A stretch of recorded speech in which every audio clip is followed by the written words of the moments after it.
Hello and welcome again to highlights of the 109th Giro d'Italia with me, Jez Cox. This is stage 2, the middle stage of 3 in Bulgaria, where the Grande Partenza happened yesterday.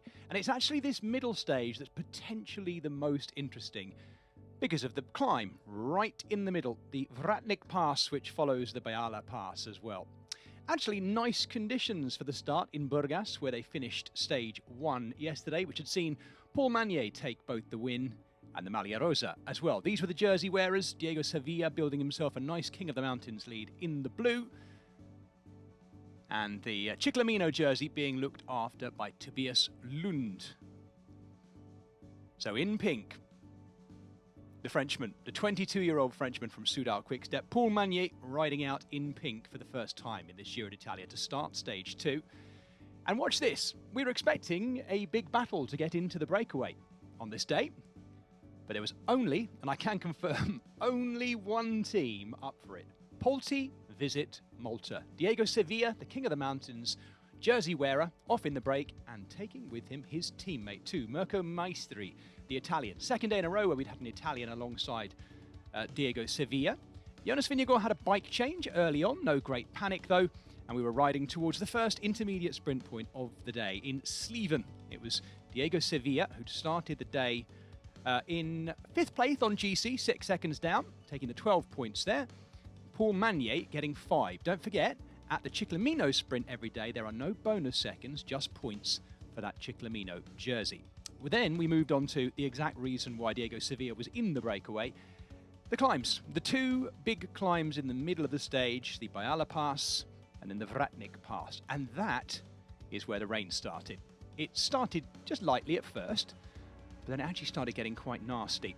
Over the Bayala Pass, it was Diego Sevilla, of course, ahead of Mirko Maestri, who was working for him.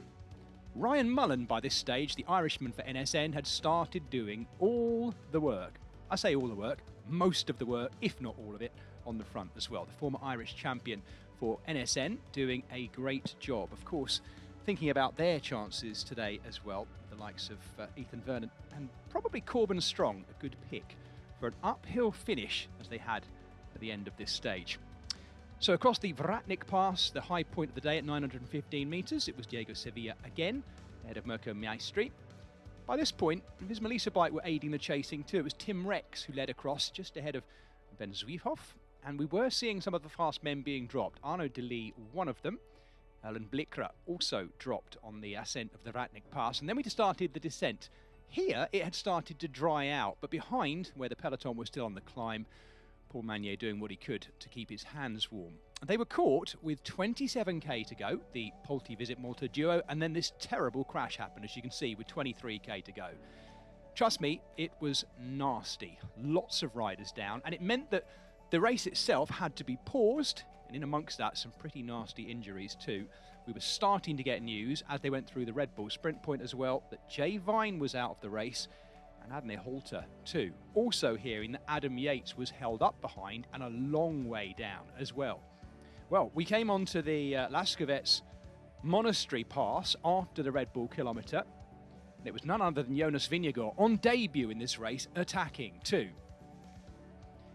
Egan Bernal had taken the 6 seconds, by the way, ahead of Tymon Arensman and Connor Swift. Their team had done an absolute job on that Red Bull kilometre, in amongst the kind of semi-paused racing.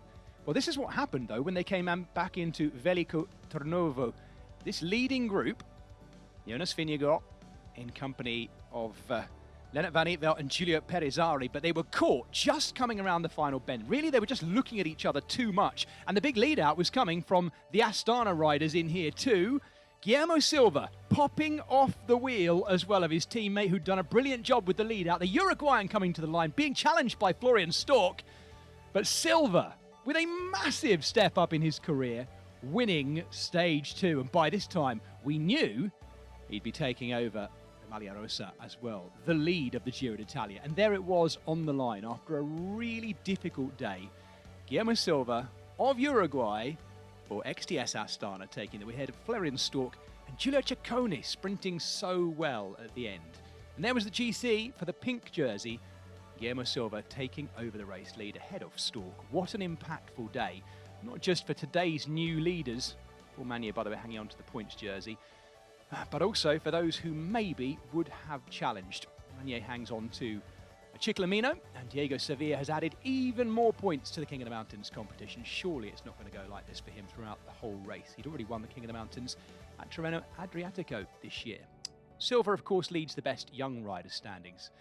Well, what a day. We'll hope for smooth passage for the sprinters tomorrow.